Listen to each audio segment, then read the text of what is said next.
Короче, ребят, сейчас едем за машиной за $1000 Сколько? для бизнеса, Чего? чтобы поставить ее в такси. Он своему делу предан, палец не дрогнет на курке, пуля быстрее ветра. Мы, узбеки, своих не обманываем. Починили. Я тоже, как и все, хочу поймать свой лям евро, но двигаться с достойными, конечно же, на первом. Тут пацаны худеют. Особенностью этого видео есть то, что едем мы далеко под ночь, а денег-то у нас на эту машину нет. Нету. Либо это будет каламбур, либо это будет разъем. Погнали. Ребята, суть в том, что я стал уже профессионалом в такси, как вы понимаете. Хадна 13 злотых. О, Петр, петушок, 13 злотых заказ. Где? Где доходы? И я понял, что мне нужно развиваться дальше. Поэтому для того, чтобы облегчить свою работу и каждый день не таксовать, That's not nice of you. Shut up. For a moment, okay? I really dislike you. I dislike you. I thought мне пришла идея это взять машину и поставить ее в аренду в такси, для того, чтобы работал еще один человек и потихонечку начинать свой бизнес, первый бизнес в Европе. Деньги есть. Поэтому сейчас солнце садится, мы с вами едем в город Люблин, потому что там по объявлению мы нашли очень интересный вариант за $1000. Пожелайте нам удачи, чтобы мы тут не разложились на этой Шкоде, потому что самая неуправляемая машина это Шкода. Мы берем на себя ответственность за все, что производим. Не пильте мне место. Самая дешевая и самая лучшая под такси. Все, погнали.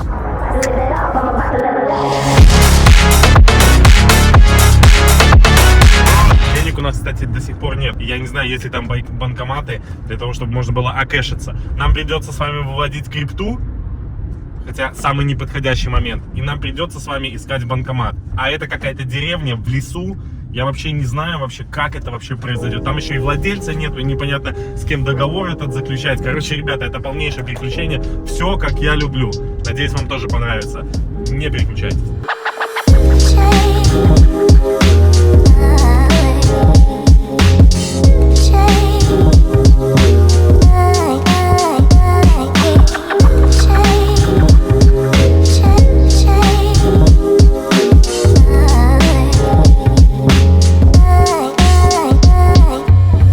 В общем, мы уже приехали.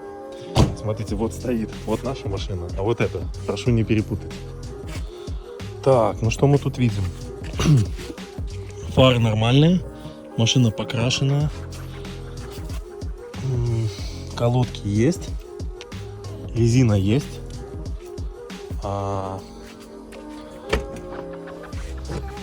Так, такой же салон, абсолютно такой же салон, как у меня.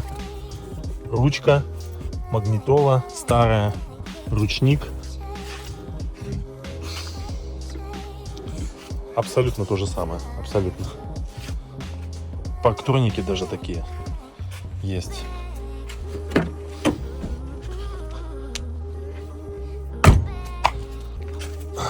Порог, вот тут видите. Но она крашена была. Это крашена была. Завести бы ее. Такой вот двигатель 1.2 трехцилиндровый. Антифриз хороший. Двигатель 3 цилиндра, ребят. Приводной ремень старый. Тут, по-моему, цепь с Бекспо 45 тысяч. Завелся. Кондей. Бензина нет.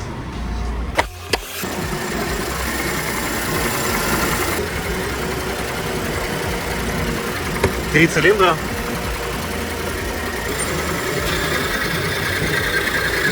Подсос. Посмотри, там синий дым валит или нет? Нормально? Значит, тут в машине, по всей видимости, ну, в конце схватывает сцепление. Тут уже сцепление подходит. Так, в принципе, ну, как бы по кузову она нормально.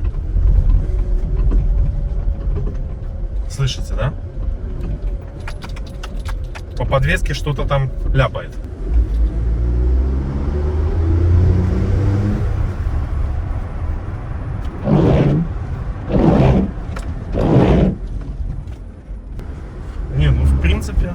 принципе нормально. Короче, пацаны, у меня из $1000, мы немножко сторговались, я эту машину беру, есть всего лишь навсего 500, остальные мне надо снимать скрипты. Посмотрите, у меня все мои активы, они в основном красные, есть немножко зеленые. Мне, в общем, сейчас не самое лучшее время это снимать, но придется. Сейчас снимаю, продаю, прямо тут банкомат на заправке в этой деревне, вывожу, с кэшем лечу туда, заключаем договор и все. И погнали. Заебали сегодня, рано встали, ехали еще сюда. Вводим такую монету, которая называется оптимизм. В общем, блядь, весь оптимизм на $11 вводим. Еще осталось таких монет штук 10 вывести, чтобы у нас хотя бы $550 на обратную дорогу насобиралось. В общем, вот так вот и живем. А, нету. Сколько, только 50? Пиздец. Вот крипта. Даже Илья Стреколовский знает, насколько я фанатею по крипте. Итак, Олесь мне пишет: Даша — это потенциально очень сильная монета, которая будет стрелять, но непонятно когда. Еще месяц назад крипта была возможностью срубить бабла, и многими воспринималась с недоверием. Но сейчас наше санкционное время, когда Visa и MasterCard и многие сотни мировых компаний покидают наш рынок, крипта — это, пожалуй, единственная возможность купить валюту, перевести и сохранить от стремительной инфляции рубля. Поэтому рекомендую топ-криптобиржу OKX, которой пользуюсь сам. Вот один из моих аккаунтов, который сам по себе вырос к рублю почти в 2 раза. И удобно, что OKX дает возможность без проблем купить USDT, а это аналог доллара, и по P2P торговле, то есть от человека к человеку, беспрепятственно купить или продать крипту. Хранить и вкладываться в самые перспективные монеты и получать крышесносную прибыль. Недавно я вложился по 365% годовых, а иногда OKX дает даже вот такие проценты. Да, кстати, в эту монету я тоже вложился. Вы видели когда-нибудь такие монеты хоть в каких-то банках? Нет, это дает только крипта. Да, риски есть, но пусть я лучше переживу годовое колебание битка в плюс-минус 50%, чем останусь в рубле. Так что переходите по ссылке, получите бонус $10 за первое пополнение счета и бесплатное обучение в криптоакадемии и демо-счете. И хотите не хотите, крипта уже постучалась к нам в дверь, и она обязательно станет еще более популярной, как когда-то, к примеру, совершенно недавно стал популярен Apple Pay, платежи с мобильных телефонов. В любом случае, нужно в этом разобраться. И биржа OKX, и мой второй канал вам в этом помогут. Все ссылочки в описании. OKX.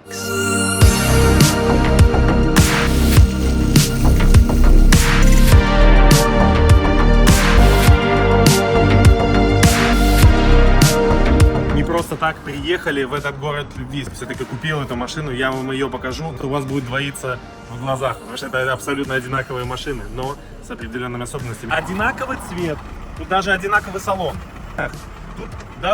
Тут все одинаковое, ребята. И я просто понял, что это мой шанс. Тут что-то стучит, двигатель тут ревет. Я не знаю, тут есть какие-то проблемы, но мы с вами с ними разберемся, когда уже доедем, потому что нам осталось 200 километров, и первым испытанием, может для этой машины подходить для бизнеса, для доставки, под такси, это будет доехать прямо до дома. Вот таким вот образом мы собираем это все ломачье, и уже скоро возле моего хостела не будет даже свободных парковочных мест. Купил я ее всего лишь навсего за $1000, мать его, долларов, и она пойдет в бизнес. Это где еще, в какой стране можно купить машину 2007 года и сразу погнать ее в бизнес? В общем, прекрасный вечер, прекрасные замки, все красиво. И мы с вами выдвигаемся, очень сильно хотим спать, и завтра мы расскажем, что это за автомобиль.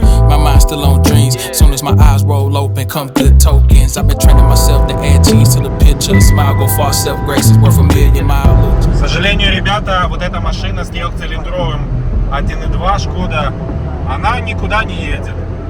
Смотрите, уже порог тахометра, там в заднем стекле едет 1.4, когда на 1.4 140 км в час, там только 4000 оборотов, а тут 5,5. Короче, эта машина годится только для города.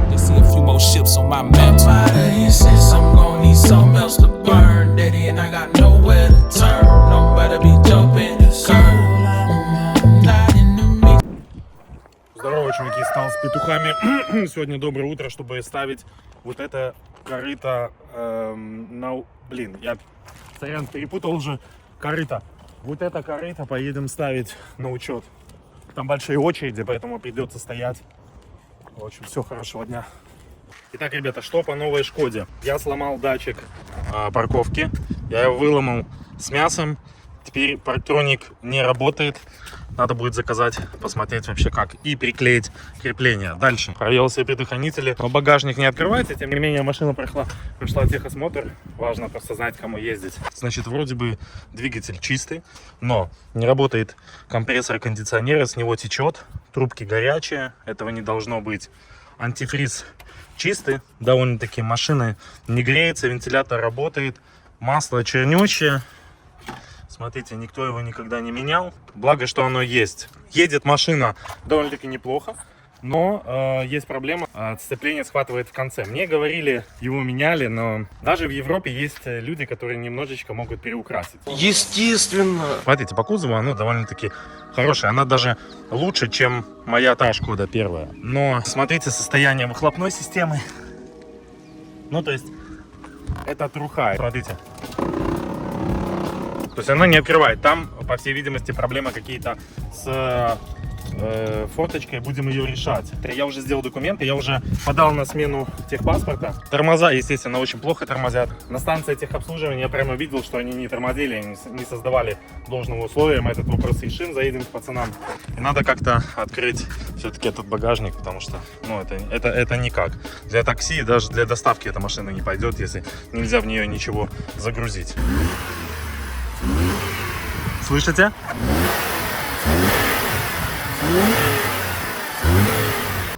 Достаем документы и смотрим. Я-то думал, что я счастливчик, что купил машину всего лишь навсего за $1000. 4000 злотых. 17.09. Смотрите дальше. За сколько ее купил предыдущий владелец? 16.09. Бабам! За 2200 злотых.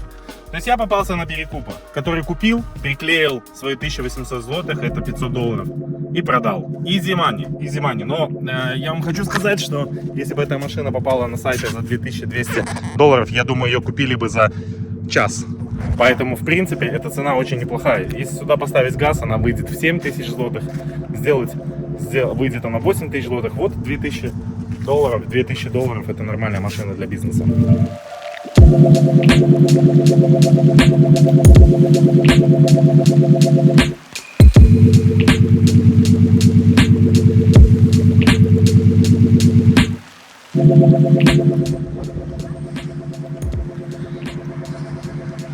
Прошу прощения, не могли бы дать на машинке прокатиться? Вы кто такие? Я вас не звал. Идите нахуй. В общем, я открыл багажник заднего сиденья, но по всей видимости механизм сломан. Давайте посмотрим, может быть тут труп. О, запасочка есть, вот это хорошо. Что еще? О, это победа в любом случае. Запасочка очень нужна, и там полноразмерная. А вот этот механизм не работает. Вот это жаль, конечно. Благо, что у меня есть две одинаковые машины. Вот таким образом он должен открываться. Вот как открывается тут. Но никак не открывается. Может быть, сломалась сама либо собачка, вот это сломалась, либо сломалась кнопка, сейчас будем решать. Либо не работает вот эта штука. Видите, она должна вот таким вот образом работать. Или не работает кнопка. Я надеюсь, что не работает кнопка. Короче, одно из двух. Потому что все вроде фьюзы, предохранители я посмотрел, вроде там все нормально. Так, разворотил. Прикурка не работает, она зеленая. Питание на нее не приходит. Надо решать. Ну, ничего не поступает, насколько я понимаю. Если сюда ничего не поступает, это говорит о том, что проблема либо в проводке, либо в предохранителе. Но предохранитель вроде целый. Честно, не знаю. Или вот я сейчас включу зажигание. Не, разницы нет. Короче, беда. Надо копать дальше. Ну что, прикурку я сделал на рабочая. Нужно было просто почистить. А багажник у нас с вами, смотрите, самовылечился. Ребят, я не знаю. Пускай кто-нибудь в меня плюнет, но я вам хочу сказать, Шкода самая лучшая машина, самая понятная, самая надежная для бизнеса. Это просто кайф. Разобрал. Если у тебя есть немножко мозгов, немножко рук и немножко китайского набора инструментов, ты можешь сделать все, что угодно. Еще поездить. Мы берем на себя ответственность за все, что производим. Не пильте мне место. Какой красотой предыдущий владелец занимался. В общем, он выпилил. Это наша тема. Он поставил, короче, подпорку под стекло, чтобы оно не падало вниз. Это просто охуенно. Это, в общем, высокотехнологичное решение, но на самом деле тут надо менять этот весь механизм. Видите, тросику конец. А как это делать, я, кстати, не знаю, но это распространенная на Шкодах проблема, потому что, короче, это на всех. Вон на той тоже такая же проблема. Это обе хуйни такие, что я, блядь, ебал ее маму рот. Короче, как оказалось, эти вещи меняются целой вот этой картой. Стоят они $30. Вот это все. Но я вам хочу сказать, мне вот этот стеклоподъемник нравится намного больше. И еще плюс поменяем вот эти прекрасные динамики, потому что они просто шикарные. Смотрите, какие они хорошие, блядь, как они хорошо играют. Эти басы какие, блядь. Пытаюсь решить проблему с подстаканником. В общем, в Шкодах, когда ты ставишь подлокотник, у тебя исчезает подстаканник. Сейчас мы посмотрим, поможет ли эта ситуация. Ну, что это такое мне продали? Что это такое? Что? Ну что? И что? Короче, это петушня вообще. Дичь какая-то. Ну, фабия указана. Указано, что бутылку ставишь и вот так вот бутылкой переключаешь. Первая, вторая, третья, промежуточная, двойной выжим сцепления. Короче, это все такой пиздец. Короче, наконец-то пришел наш ABS-датчик. Посмотрите, как он выглядит. Такое чувство, что его юзали. То есть, а он был написан как новый. Блин, вот это петушня. Вот это петушня, ребята. Вообще дичь. Провода не хватает. Короче, на фишке не было питания. В общем, смотрите, как проверяется по электронике. Мы включаем зажигание, включаем заднюю передачу, вносим палец. Должна быть вибрация. Работает, прям вибрирует датчик. Даже если он не работает, можно определить, какой. Именно не было питания. Думал, китайский датчик уже плохой. А он, в принципе, норм. Не было питания, пришлось заднюю обшивку разобрать. Видите, там блок стоит. Вот отходил провод от него. Просто отходил провод, и все. Решение стоит $0. Ну, плюс датчик 5. Он немножко отличается от этого, конечно же. Но его еще вставить, блин, это особый квест. Работает. Слышите? Отхожу. Подхожу, все работает. Прекрасно. В общем, я рад. Все, погнали дальше.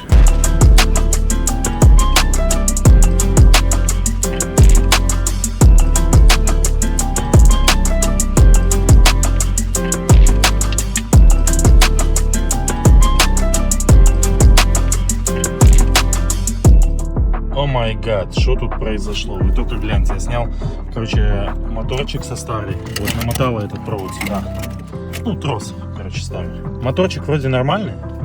Вот, сейчас останется только высверлить вот эти заклепки. Для того, чтобы поменять вот подъемник, нужно покупать целую деталь, которая стоит $30. Обратите внимание, что она из себя представляет. Это железка, тут механизм с тросами, с уплотнителем. Вот таким вот образом оно выглядит все. Вот, и это стоит $30. Но слава богу, что хотя бы оно так нормально выглядит. Видите, тут со смазкой. Это вставляется новый мотор. И это все благополучно залетает. Как вы видите, все работает. Осталось только высветить. Все происходит ночью, ребят. Я люблю ночью работать. Вот такая заглушка стояла у меня вместо магнитолы. В общем, на арендной машине будем ставить что-то поинтереснее, вернее, подешевле и по-китайски.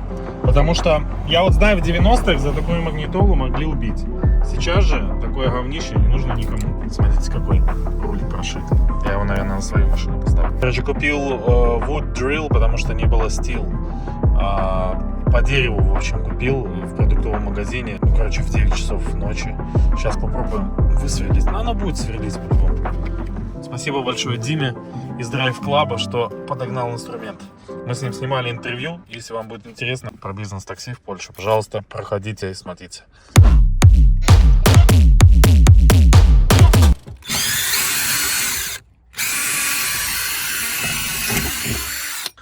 Так, короче, я снял вот эту карту. Тут, конечно, миско. Вот он, стеклоподъемник мой. Вот что это такое?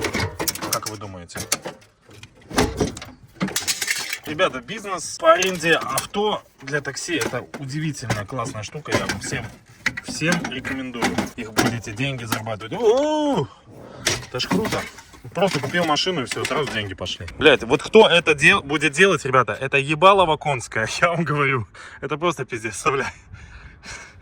Ой, блядь, сука, кто придумал тебя? Черт, кто тебя придумал? Объясни, пожалуйста.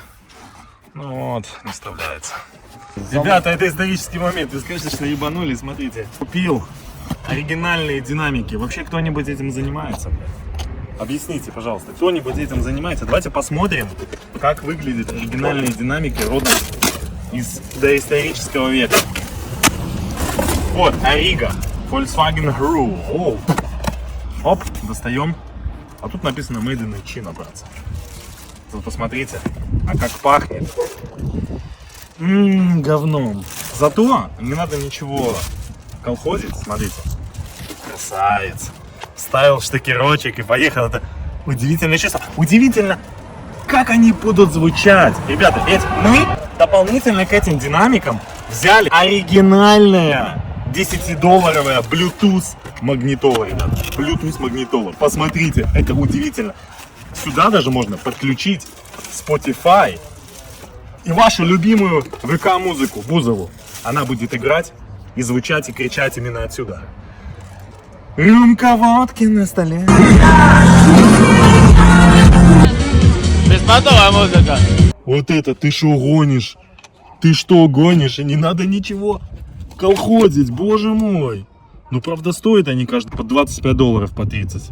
Ну зато мне интересно, как они будут звучать. Короче, чуваки, я наконец-то поставил это все.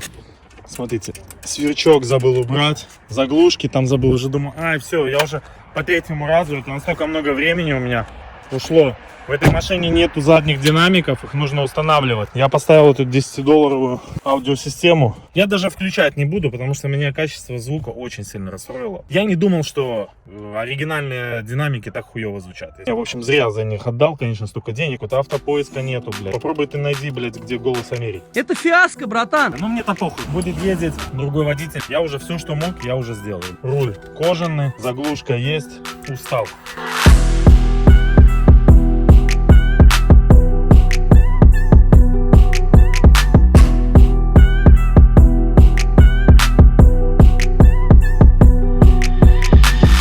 В общем, расход бензина 6,8 по городу. Если не жать на педали особо, 6,8, я считаю, такой же расход, как и в Приусе. Но платишь 400 злотых. Да, кому-то неудобно будет то, что ручная коробка передач. Ну, мне лично нравится. Если так чисто под выходные брать, там, таксовать, будни, так, эпизодически таксовать, то Шкода лучшая машина. Но если работать в полную, конечно, Приус самый топ. Пока машинку приводим в порядок, заказал подлокотник.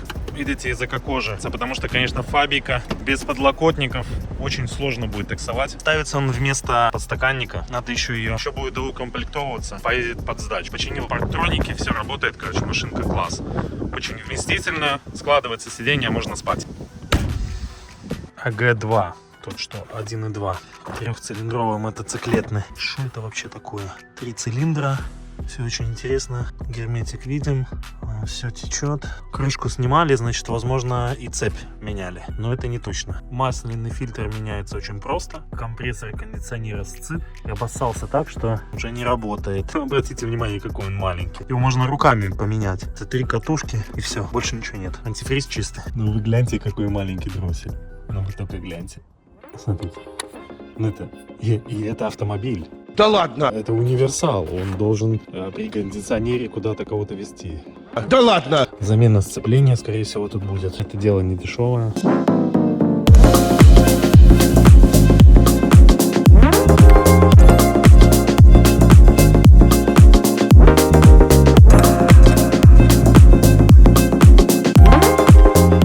Ребята, в Варшаве становится парковок все меньше и меньше. Потому что уже второе мое собственное корыто в Европе. Едем дальше. Вторая фабия моя АГ-2, я буду называть АГ-2. 1.2 бензин, пока газ еще не успел поставить. Ой, новая проблема. Двери не закрываются. Это закрывается, это не закрывается. Для того, чтобы понять, в чем проблема, мне пришлось опять снять полностью всю обшивку. Это было не так просто, что фишка была не подключена. Но, обратите внимание, был сломан полностью этот разъем. Включено мы ее как-то так подключили, но дверь центрального замка все равно не закрывалась. Я подумал, что проблема в личине. Потом видите, каким варварским способом эту личину открывали.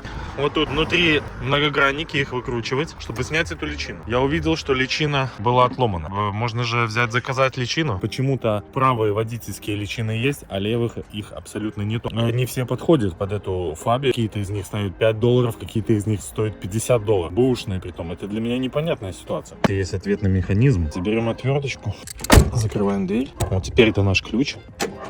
О, видите, он даже что-то закрывает. А дверь при этом открывается все равно. Потому что когда ломали личину, возможно, его сломали. Вот, в общем, этот механизм. На него воздействовалось механическое воздействие, потому что вот он расколот. Фишка обломана. Это элементарная вещь. Но он почему-то не блокирует дверь. Вот идет тросик. Вот он так подключается, сюда вставляется. Ручка двери, вот она так открывается. Так, ну наконец-то пришел механизм новый. Почти $20 с нормальной фишкой. Сейчас попробуем его подкинуть. Надо только переставить вот эти тяги.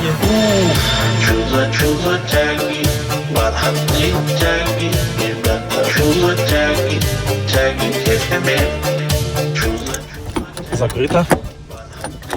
Закрыто. Вставляем ключ из Шкоды Фабии. Открыто. И также оно закрывается с замка центрального. Фу, хоть что-то получается. Уже такую машину можно сдавать. Но еще над ней очень много работать. Будет как заглушка. Но ее невозможно будет открыть, даже если вы сюда вставите. Сломана, получается, она просто прокручивается. Такие машины, в принципе, никто не ворует. Но самое главное, дверь закрывается. Самое важное. Идет замена газового фильтра, который нужно менять каждые 10 тысяч. Газ грязный. Видите, черное скопилось. Вот, многие его не меняют, потом летит датчик давления, который называется чуйник теснения. Решил, короче, на АГ-2 заменить масло. Подлажу. Тут на 19 должна быть болтик такой. Смотрите, что с поддоном. Оборвали болт. Там должно быть под внутренний шестигранник шестерку. Я не понимаю, кто это дерьмище создал, помимо того, что двигатель одноразовый. Плюс еще внутренний шестигранник, и он там обломан. То есть его по-любому надо высверливать. Все, масло не поменять. Его только, если доливать, его просто доливали, поэтому оно все черное. Поэтому эту машину продали со скрытыми проблемами, видите? И вот с какими проблемами вы столкнетесь, если будете покупать бэушные машины. Так что придется гнать на СТО, либо выкачивать, либо, лучше всего, чтобы они просверлили и нарезали резьбу и сделали под болт. Ничего не сделаешь, это бизнес. Но машинка будет жить.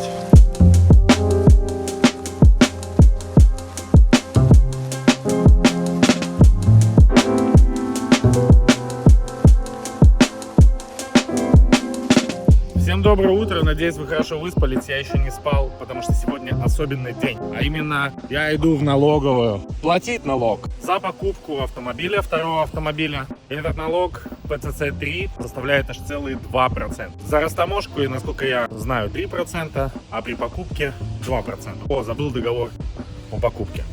И так как машину я купил за 4000 злотых, то мой налог составит аж целых 80 злотых.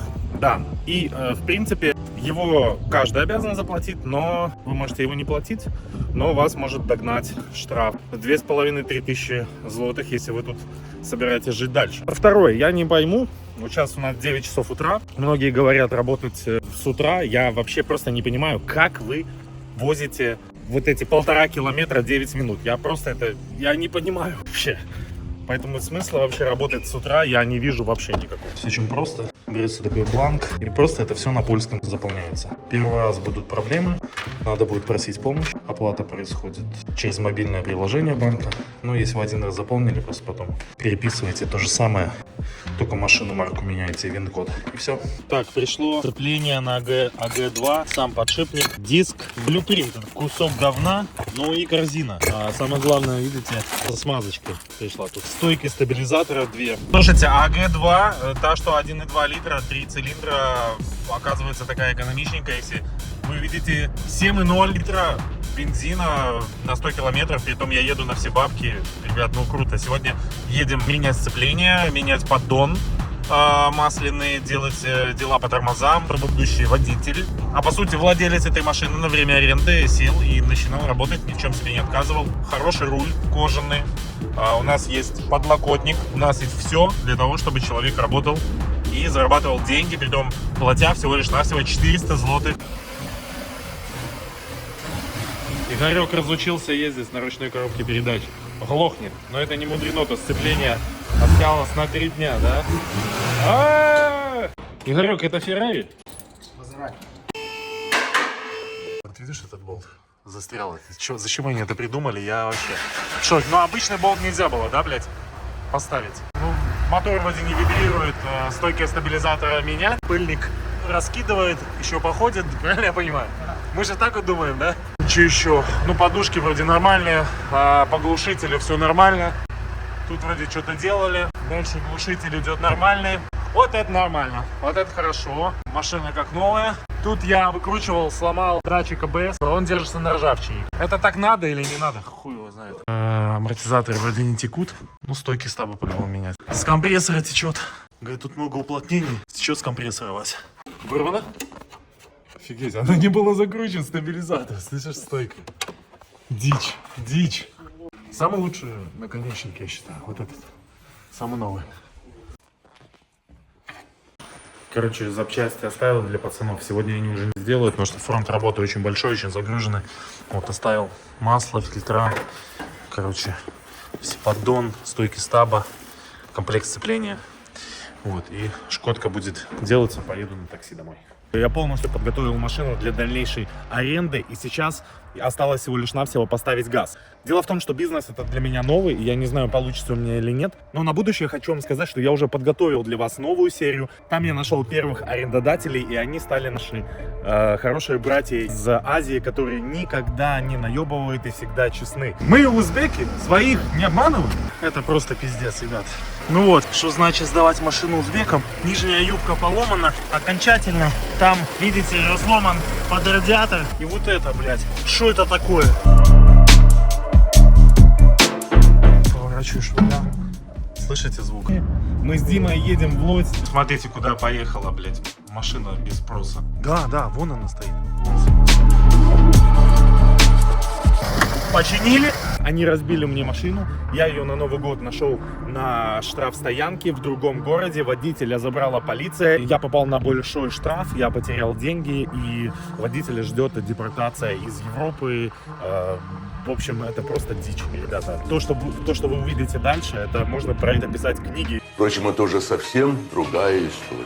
Поэтому, если вам нравится такой контент, пожалуйста, поставьте свои лайки, будьте подписаны. Также, если хотите пообщаться со мной лично, можете подписаться в группу в Telegram, в TikTok, на все социальные сети, которые вы увидите в описании. И видео выйдет уже очень скоро. Не забывайте, что у меня еще есть лайв-канал. Вы можете пройти по ссылочкам подписаться. Поэтому спасибо большое.